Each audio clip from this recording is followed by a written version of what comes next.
The true value of life. A lesson from a simple stone. On a quiet afternoon, beneath the shade of tall old trees, a young student named Peter approached his teacher with a question that had been lingering in his heart. His eyes were filled with both wonder and confusion, and his voice carried the innocence of youth. "Master," Peter asked softly, "what is the true value of life?" The old teacher, wise and gentle, did not answer directly. Instead, he reached behind his wooden desk and brought forth a rough stone. Its surface was uneven, dull, and plain. Nothing about it seemed special at first glance. With a knowing smile, the teacher placed the stone into Peter's hands. "My child," he said calmly, "take this stone to the marketplace tomorrow. Do not sell it. Simply sit quietly and notice how much people are willing to pay for it." Peter nodded, though confusion clouded his thoughts. That night, he stared at the stone under the faint light of a lantern. He wondered why something so ordinary could possibly teach him about life. Still, he trusted his teacher, whose words always carried hidden meanings. The next morning, with the stone tucked carefully under his arm, Peter walked to the bustling market. The air was filled with the cries of vendors, the scent of fresh fruit, and the clatter of footsteps on stone paths. He sat at a corner with the stone before him. Many passers-by glanced curiously. Some even chuckled. Why would a young man sit there, offering a rough rock for sale? Hours passed slowly.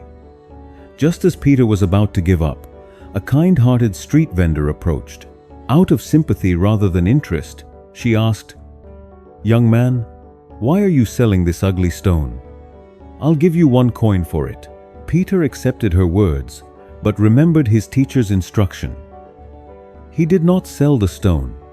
Instead, as the sun set, he carried it back to his teacher and reported, "Master, no one cared about this stone. Only one woman offered me a single coin, perhaps out of pity." The teacher smiled gently. "Very good," he replied. "Now tomorrow, take the same stone to the goldsmith. Show it, but do not sell it." Perplexed, Peter obeyed. The next day, he entered the gold shop. The owner, accustomed to seeing precious metals and gems, examined the stone with narrowed eyes. He tapped it, turned it under the light, and studied its hidden patterns. After a long pause, he finally spoke. "This stone, I will pay you 500 coins for it." Peter's heart raced.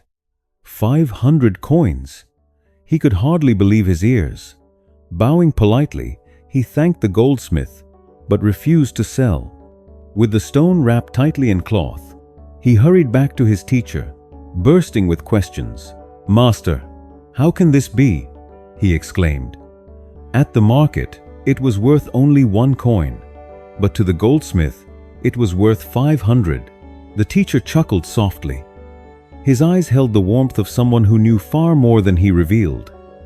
"Patience, my child," he said. "Tomorrow, take this stone to the antique dealer. Again, do not sell it. Simply ask the value." That night, Peter barely slept. His curiosity was a fire within him. What secret lay hidden inside this simple stone? The following day, he entered the antique shop. The air was heavy with the scent of old wood and parchment. Artifacts from centuries past lined the shelves. The shopkeeper, an elderly man with sharp eyes, carefully lifted the stone into his hands. His fingers trembled slightly as he examined it with reverence. "This," he whispered, "is no ordinary stone. It is an ancient gem, a relic from a forgotten age. For this, I would give you my entire fortune. Yes, this stone is worth a lifetime of treasures." Peter gasped, overwhelmed. The stone he had once thought ugly and worthless was, in truth, a priceless gem. Yet he remembered his teacher's command and declined the offer. Carrying the stone close to his chest, he returned to his master and shared everything. His words spilled out like a rushing river. The teacher listened patiently, his smile calm and steady. At last, he spoke. "My dear student, now you understand. This stone is indeed a rare and precious jewel, disguised in roughness. To the street vendor, it was worth 1 coin. To the goldsmith, 500. To the antique dealer, it was priceless. The stone has always been the same, yet its value changed depending on who looked at it. He placed a gentle hand on Peter's shoulder. Life is the same. To some, life may seem ordinary, even meaningless. To others, who look deeper, life is more valuable than gold, more precious than a fortune. The difference lies not in life itself, but in the eyes of those who see it. The words sank deep into Peter's heart. He realized that life's value is not fixed. It is shaped by knowledge, perception, and appreciation.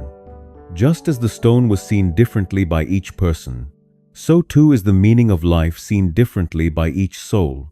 The teacher concluded softly, "Remember this, every person values success and happiness in their own way. Do not measure your worth by the shallow eyes of those who cannot see. Instead, choose to live in a way that brings meaning to you. Only you can decide the true value of your life." The courtyard grew silent, filled only by the whisper of the wind through the bamboo leaves. Peter looked again at the stone resting in his palm. It no longer appeared ugly or rough. He could see a quiet glow beneath its surface, a promise of hidden beauty, and in that moment, he understood the stone was not just a lesson, but a mirror reflecting his own journey. Life, like the stone, would always hold mysteries. Some would dismiss it, others would treasure it. The only choice that mattered was his own, and with that realization, his heart grew lighter. He bowed deeply to his teacher, gratitude shining in his eyes. The teacher's smile deepened. "Go now, my child. Live your life as if it were a rare jewel. Protect it, cherish it, and let its light shine." And so, Peter carried the stone home, not as a mere object, but as a lifelong reminder that the worth of life lies not in the judgment of others, but in the way one chooses to see, to live, and to love.